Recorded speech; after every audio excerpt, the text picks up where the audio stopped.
शास्त्र कहते हैं कि कभी पराई स्त्री के बारे में सुनना भी नहीं चाहिए। पराई स्त्री के बारे में कोई स्त्री के रूप का वर्णन कर रहा है, जैसे आप बैठे हैं और आपका दोस्त कह रहा है यार वो फलानी स्त्री कितनी सुंदर है, उसकी आंखें, उसका शरीर, उसका, जैसे ही आप उसकी सुंदरता को सुनेंगे ना, क्या होगा, आपके शरीर में रोमांच होने लग जाएगा। हाँ या ना? आप किसी पुरुष के बारे में सुनिए कितना सुंदर है, आपका शरीर अलग तरीके से रिएक्ट करने लग जाएगा। ये बातें सही हैं या गलत हैं? बोलो, सही है? इसका मतलब सुनने का बॉडी पर पूरा, केवल बॉडी पर नहीं, आपके मन पर, आपकी बुद्धि पर प्रभाव पड़ता है या नहीं? उत्तर दो भाई। सीता मां के बारे में रावण को सूर्पनखा ने सुनाया ही तो था। सूर्पनखा ने रावण को क्या बोला?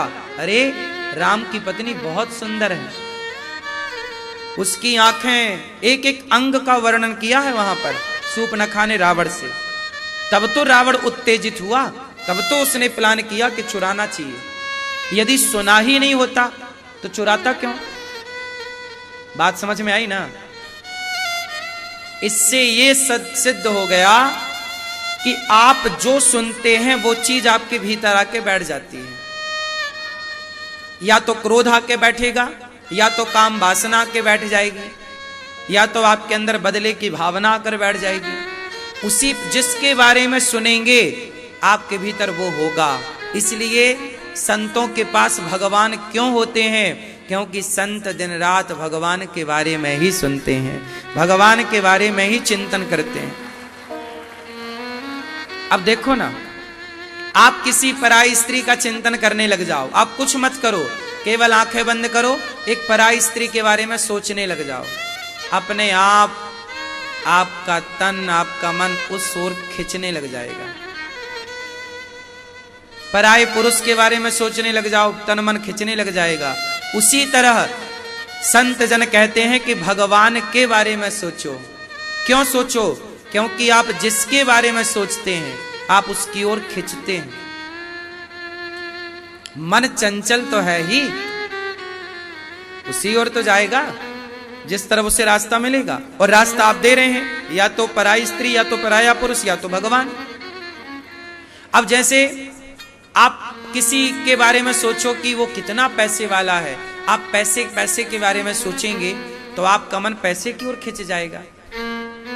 उसी के बारे में आप सोचेंगे, उसी के बारे में आप चिंतन करेंगे, और रात को उसी का सपना भी आ जाएगा कि आप बहुत पैसे वाले बन गए।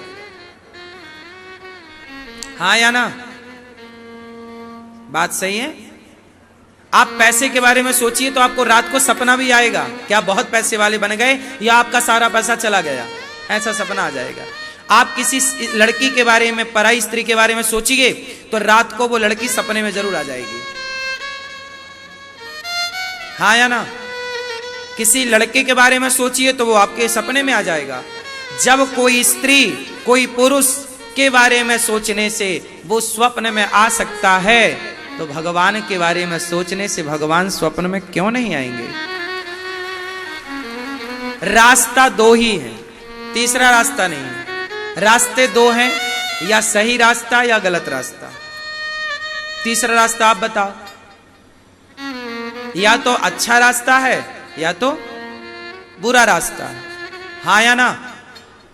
आप सोचिए कि आप किसी का भला कर रहे हैं। आप दिन भर सोचिए कि मैं किसी गरीब को भोजन करा रहा हूं, प्यासी को पानी पिला रहा हूं, किसी को कपड़े पहना रहा हूं, मैं किसी का बहुत ख्याल रख रहा हूं, मैं किसी के बारे में सोच रहा हूं कि मैं किस तरह इसका दुख दूर कर पाऊं, किसी के आंसू पहुंच पाऊं। जब आप किसी की भलाई सोचेंगे ना, और दिन भर सोचेंगे, तो आप भला कर पाएंगे, और वो भलाई करते हुए का आप सपना भी देख पाएंगे। व्यक्ति कैसा होता है बताओ? लोग कैसे होते हैं? लोग कैसे भी नहीं होते, लोग जैसा सोचते हैं वैसे हो जाते हैं। अपराधी क्यों बन गया? उत्तर दो। क्योंकि उसने अपराध के बारे में सोचा। हाँ या ना? सोचा तो हो गया अपराध। इसलिए कहता हूं मन को थोड़ा पकड़ के रखना, ये अपराध की तरफ ना चला जाए, गलत रास्ते पर ना चला जाए, मन बिल्कुल सही दिशा में हो। मन कहां लगे? सदा भले काम में। मन कहां लगे? भगवान में, सत्संग में, कथा में। बिल्कुल गलत मन बिल्कुल तैयार है गलत जगह जाने के लिए। आप जरा सी छूट दे दो, जरा सी ढील दे दो, तुरंत मन जाएगा गलत जगह। मन को बांध के रखना पड़ता है। जिनका मन बंधा है वो कंट्रोल है, वो सही है, और जिनने खोल दिया अपने आप को, आजाद कर दिया, गई भैंस पानी में। हाँ या ना? आप कैसे होते हैं? जैसा आप सोचते हैं। इसलिए तुलसीदास जी अच्छे क्यों हो गए? क्योंकि उन्होंने राम के बारे में सोचा, सोचते रहे, राम राम राम, सोचते सोचते उन्होंने रामचरितमानस लिख दी। कबीरदास जी सोचते रहे किसके बारे में? राम के बारे में, भगवान के बारे में, समाज के उत्थान के बारे में सोचते रहे, लिख दिया। मुंशी प्रेमचंद्र का नाम सुना होगा, हाँ या ना? मैया मैया सुन रही हो ना मेरी मां? मुंशी प्रेमचंद्र जी किसके बारे में सोचे? वो समाज के लोगों के पास जाकर बैठते और उनकी पीड़ा के बारे में सोचते, उनके दर्द के बारे में सोचते। तो फिर उन्होंने सोचते सोचते क्या हुआ? उन्होंने लिखना स्टार्ट किया, और जो घटनाएं वो लिखते थे, आप जब मुंशी प्रेमचंद्र जी की कहानियां या उनके उपन्यास पढ़ेंगे तो ऐसा पढ़ेंगे, ऐसा लिखा उन्होंने जैसे वो आपकी आंखों के सामने घटना घट रही है। आप ऐसा मान ही नहीं सकते कि आप पढ़ रहे हैं। आप ये देखेंगे उसको पढ़ते समय जैसे आप देख रहे हो। हाँ या ना? मुंशी प्रेमचंद्र जी की कहानियां इतनी सजीव हैं कि जब आप पढ़ेंगे तो ऐसा लगेगा कि क्या आप पढ़ नहीं रहे हैं उन्हें, आप बोलो बोलो देख रहे हैं। इतना सजीव लिखा है। क्यों? क्योंकि उन्होंने इतना चिंतन किया उस विषय का, इसलिए वो इतना सजीव लिख पाए। तुलसीदास जी रामचरितमानस लिखते हैं तो वो इतना बढ़िया लिख पाए, ऐसा लगता है रामचरितमानस पढ़ के कि हम देख रहे हैं, पढ़ नहीं रहे हैं राम के उस चरित्र को। इतना सजीव क्यों? कैसे होता है? जब आप उस विषय में डूब जाते हैं। इसलिए रास्ते दो हैं, या अच्छा या बुरा। मैं सोचता हूं, मैंने सोचा कि गौरी गोपाल आश्रम में आप लोग आते हैं, मैं आपकी किस तरह सेवा करूं। मैंने आपके सेवा के बारे में सोचा तो मेरे अंदर प्लान आया कि सेवा आपको भोजन से हो सकती है। मैंने सेवा के बारे में सोचा तो देखो भगवान ने सेवा का काम दे दिया, आप सबके लिए भोजन यहां उपलब्ध है। मैंने सोचा वृद्ध माओं के लिए तो मैं वृद्ध माओं की सेवा कर पाया। आप सोचते हैं, कई लोग, आप में से, आपका मतलब है आप नहीं, कुछ लोग आप सोचते हैं, कुछ लोग सोचते हैं यार शराब पी लेते हैं, थोड़ा महंगी वाली पीते हैं। आप शराब के बारे में सोचते हैं तो आप शराब बिल्कुल पी लेंगे जब आप सोचेंगे, क्या बड़ी बात। लोग महंगी से महंगी शराब के बारे में सोच रहे हैं तो आप जो सोच रहे हैं वही तो हो रहा है। आप देखेंगे कि आपके आसपास वही हो रहा है जो आप सोच रहे हैं। इसलिए पूरा खेल सोच से है। थॉट, जो आपके विचार हैं, उन विचारों से सबका निर्माण होता है। आपने कहावत सुनी होगी, आवश्यकता ही आविष्कार की जननी है। आवश्यकता ही आविष्कार की जननी है। हमारे यहां गाड़ी की जरूरत पड़ी तो बैलगाड़ी का आविष्कार हो गया। चलने फिरने की जरूरत पड़ी तो साइकिल का आविष्कार हो गया। बोलो हाँ। जरूरत पड़ी तो कार का आविष्कार हुआ। जरूरत ना होती तो आविष्कार क्यों होता? रात थी, अंधकार था तो लाइट का आविष्कार हो गया। रात होती ही नहीं तो लाइट का आविष्कार होता ही नहीं। भाई जरूरत थी ना, हुआ। जरूरत थी तो हुआ। करने वाले ने उसके बारे में सोचा और सोचा तो कर पाया। मैया जैसे तुम पंचायत के बारे में सोचती हो दिन भर, तो प्रपंच कर पाती हो।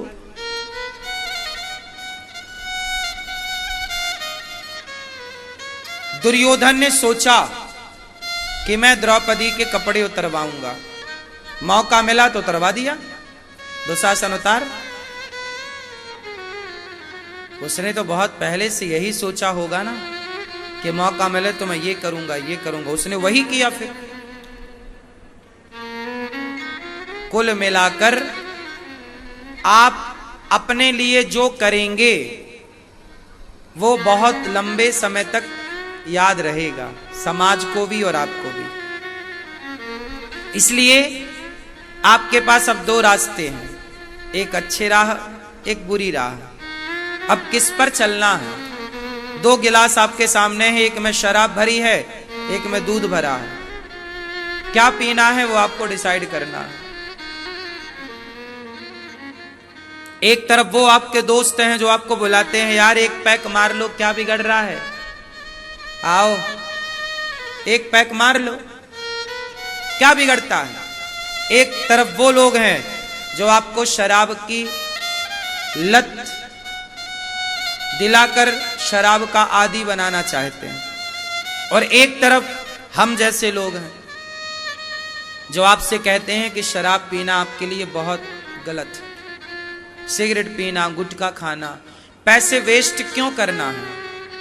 पैसे कमाओ मेरे दोस्तों, खूब पैसा कमाना चाहिए। आज की युवा ना परेशान बहुत, ये पैसे की कदर नहीं करती इसलिए परेशान है।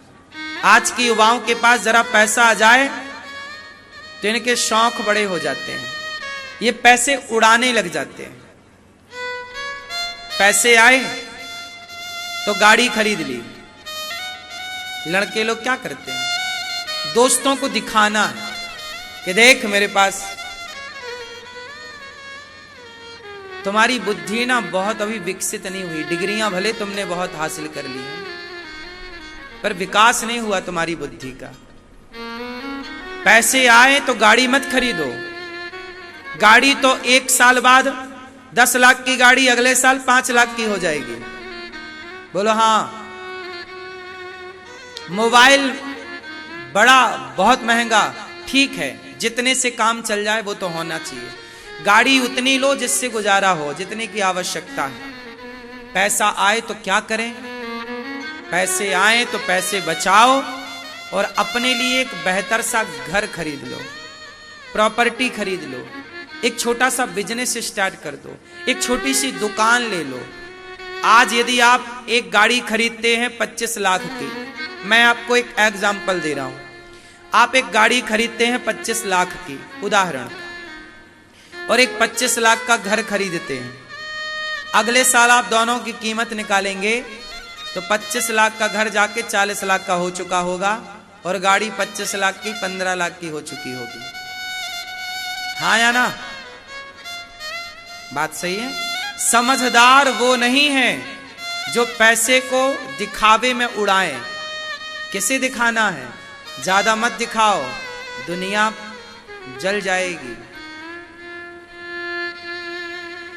लोगों के दिलों में आग लग जाएगी और आप कहते नहीं मैं तो आग लगाना चाहता हूं। नहीं, ये खेल मत खेलो, तुमसे ज्यादा अनुभव हमें है।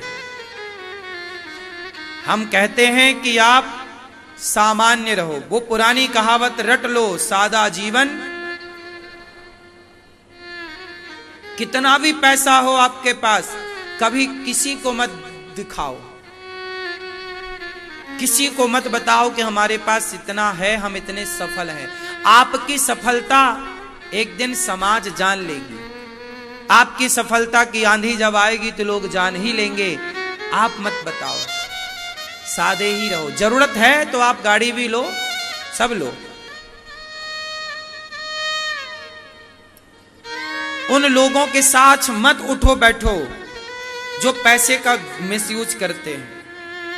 जो आदमी पैसे की कदर नहीं करता ना, वो आदमी थर्ड क्वालिटी का। 3 चीजों की कदर करना सदा। पहला, समय की कदर करना। किसकी? बोलो। समय एक बार जाएगा, कभी नहीं आएगा। समय की कदर करना। दूसरा, पैसे की कदर करना। तीसरा, अपने रिश्तों की कदर करना। यदि आपने ये 3 चीजें सीख ली तो आप सफल होए बिना इस धरती में रह नहीं सकते। आपके सफलता के ये 3 मंत्र हैं। पहला, समय की कदर कर लो, मतलब समय को सार्थक बनाओ मेहनत करके। पैसे आए तो पैसे की कदर करो, सही जगह लगाओ। एक भी रुपया गुटखा शराब में खर्च ना हो। और रिश्तों की कदर, माँ की कदर, पिता की, पत्नी की, बच्चों की, पति की, भाई की, भौजाई की, रिश्तों की कदर, मित्रों की, दोस्त, अच्छे दोस्तों की। जो आपको शराब पिलाएं वो दोस्त ना हो बिल्कुल।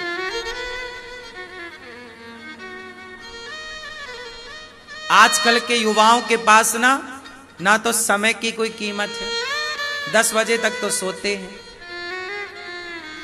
5-5 घंटे क्रिकेट देखने में गवा देते हैं। समय बड़ा बलवान है। शमशान गया एक बार मैं, तो शमशान में लिखा था, समय के पास इतना समय नहीं है कि वो फिर से आपको समय दे सके। समय के पास इतना समय नहीं है कि वो फिर से आपको समय दे सके। वक्त के पास इतना वक्त नहीं है कि वो फिर से आपको वक्त दे सके। इसलिए अपने वक्त का, अपने समय का सदुपयोग करना सीखिए।